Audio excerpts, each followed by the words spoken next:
The FCC, it looks like they're going to be banning all consumer routers. And if that ban were in place months ago, then this device, which I reviewed on this channel, would have been illegal for me to buy from somebody that's not in the US, because this was made not in the US, even though it's completely open source, and probably for that reason alone is one of the most secure ways that you can build your own router that provides internet access through your ISP into your house or your business.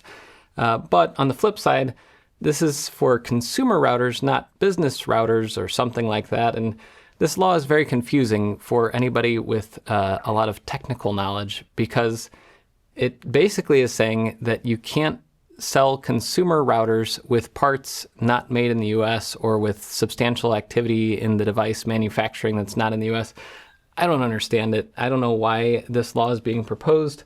From a very strict security perspective, yeah, it's good to know that your supply chain for your parts, like where they're made and who makes them and who touches them, it's important to know that that's correct. But historically, companies in the US would manage their own supply chains, and you would trust or not trust different vendors. And some vendors have had better track records than others. But I think that this just highlights the fact that homelabbers like me, who are building our own routers, this is a dual 2.5 gigabit hat for a Raspberry Pi 5, and this is a dual Ethernet box from Waveshare that you install a little Raspberry Pi inside, and you can build your own router using open source software like OpenWRT. This makes it all the more important because you can have full control over what you let into your house through the internet, and you have more ownership over it, instead of just saying like, oh yeah, whatever the ISP provides, I'm going to use that. Because I think on one side of the equation, yeah, it's good for security to tighten down where equipment can come from in your home. But on the other side, that tightening down could also mean, hey, more backdoors for the NSA, or more backdoors so that different agencies can spy on you and things like that. And I think as an American citizen who cares about freedom and the ability to have privacy, I would rather not have everything be controlled through like a state agency who gets to sell things to me and who doesn't.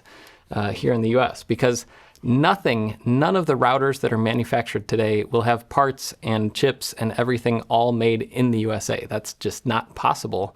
And it seems like there's two possibilities. One is that some US company that manufactures some parts of their routers here in the US is going to stand to gain a lot of money out of this ruling. The other alternative is that maybe this is just a way to extract money from companies that want to sell in the US without using a tariff.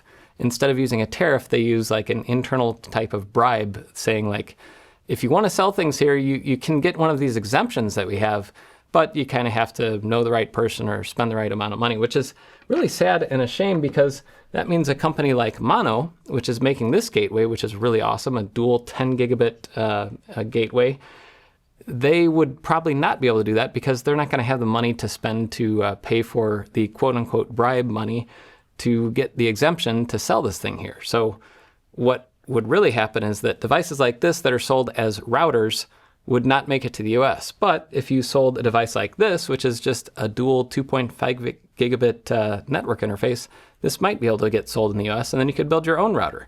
So I don't know, maybe they could sell this and say, oh, this is just a computer and it happens to have all these ports. And then if you live in the US, if you wanted to build your own router out of it, you could, make your own software for it, and then they could provide a configuration. I don't know. Most of these companies that have US made things, it's just a sticker on the back or just the case and the final assembly or something like that. It's not like the whole supply chain is here in the US, because we don't make the chips in these things. We don't make the Wi-Fi technology. We might design parts of it, but we don't have the manufacturing capability to make routers in the US. At least not on the scale that we need for homes to have real good internet access. Anyway, that's a little weird rant, and I was just surprised to hear this news, and it's very disappointing. But on the flip side, maybe this will motivate consumers to actually own their own internet connections a little more through running software like OpenWRT and open source things, because that's the only way to have actual knowledge of like what's actually happening in your network instead of just relying on your ISP. But who am I kidding? Most people don't even know that this is happening or care. They just sign up for internet, get a box, they plug in the box, and the box gives them internet, and they don't really care. Anyway, I will see you very soon. I'm working on some other fun videos, and will now probably spend a little more time working on my Pi router project on GitHub to get it a little more buttoned up.